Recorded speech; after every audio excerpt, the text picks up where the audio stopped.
What's going on, guys?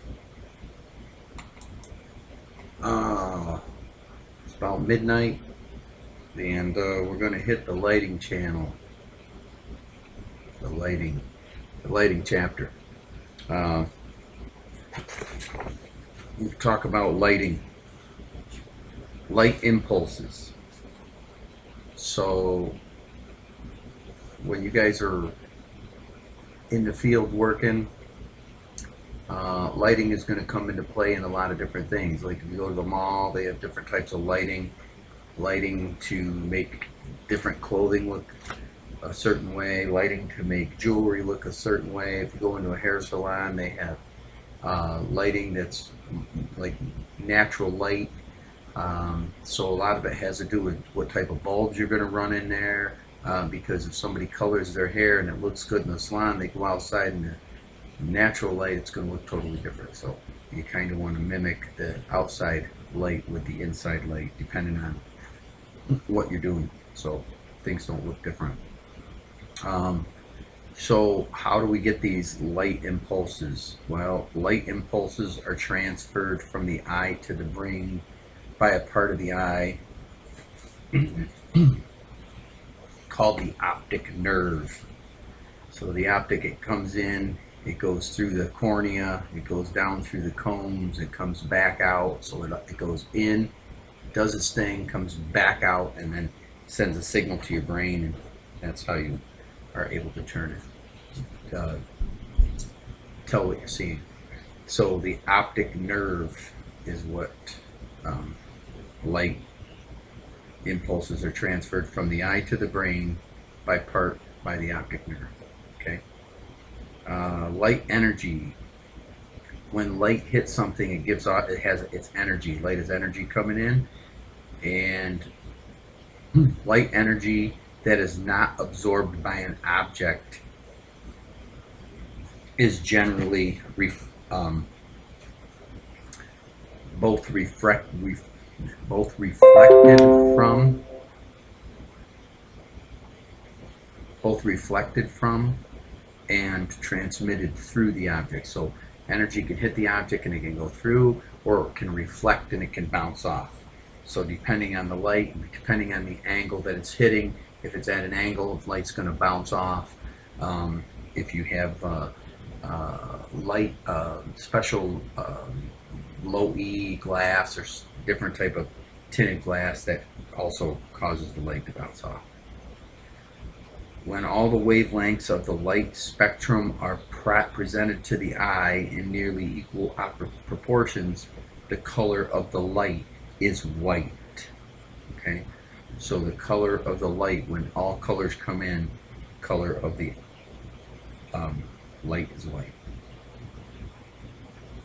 The resistance of tungsten. Okay, so you had incandescent, which was most efficient, and then you have halogen, you have tungsten filaments, and filament is a little part inside the light.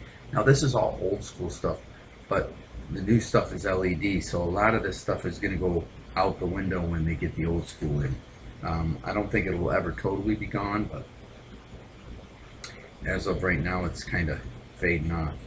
So the resistance of a tungsten filament, the resistance is what gives off its bright light. So in an incandescent light, the higher resistance you get in that filament, the brighter the light it's going to give off.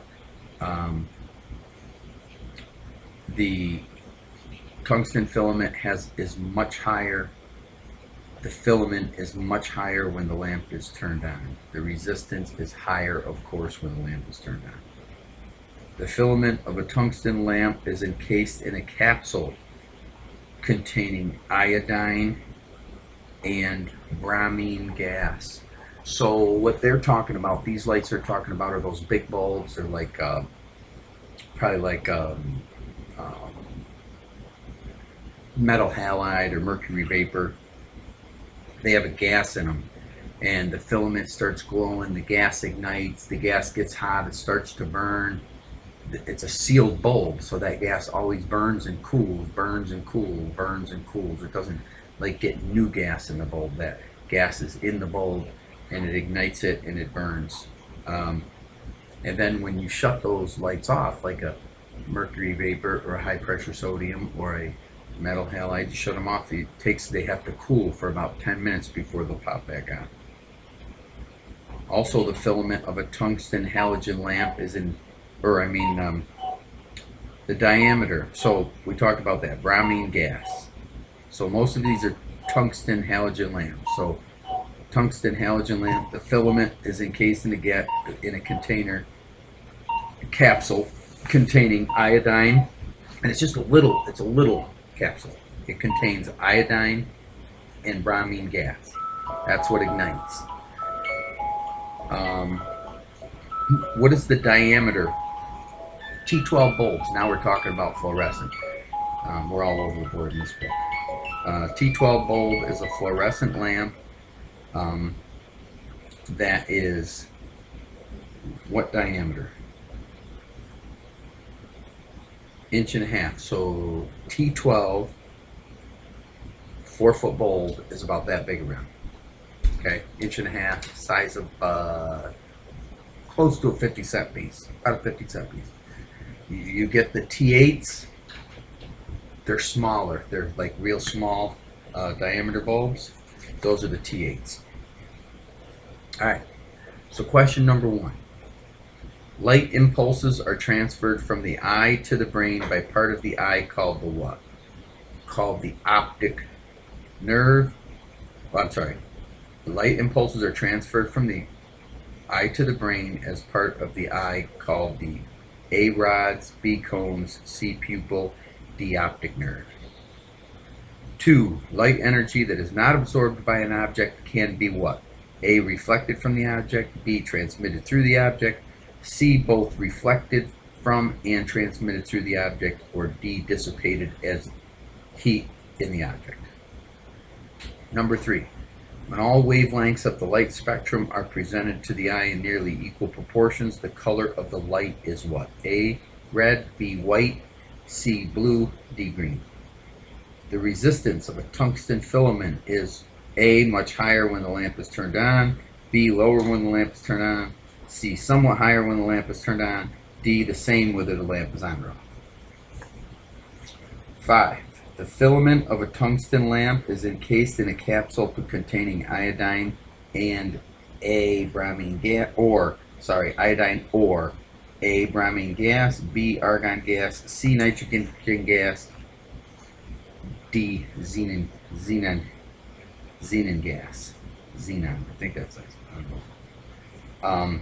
And number 6, the diameter of a 4-foot T12 fluorescent lamp is A. 1 inch, B. 1 1/8, C. 1 1/4, D. 1 1/2. So just remember, when you guys are working in the field and hanging lighting, most lighting you guys are gonna hang is gonna be fluorescent LED. If you're in residential, it's gonna be LED, can light, and people there's a number that it goes by, all the way from like 2800K to like 5000K. So the lower the number with this K number, 2800, 3000K, 4000K, 5000K, the lower the number, the more yellow the light. So if you want a light bulb, like if you look at this light in the video here, it doesn't do it justice because it looks like white light, but in all reality it's a yellow light. So when you dim the light down, you get that nice cozy dim. That's 2800K. When you go into a room and it's got that white bright light and it looks like daylight outside, that's like 4,000 to 5,000K.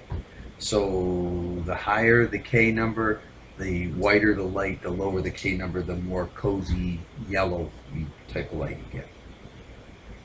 All right. Okay. That's that one. That will be first chapter of lighting. We did 6 questions. I'm going to throw another one on there here in a minute, and we'll do 6 more. All right, guys. Talk to you later.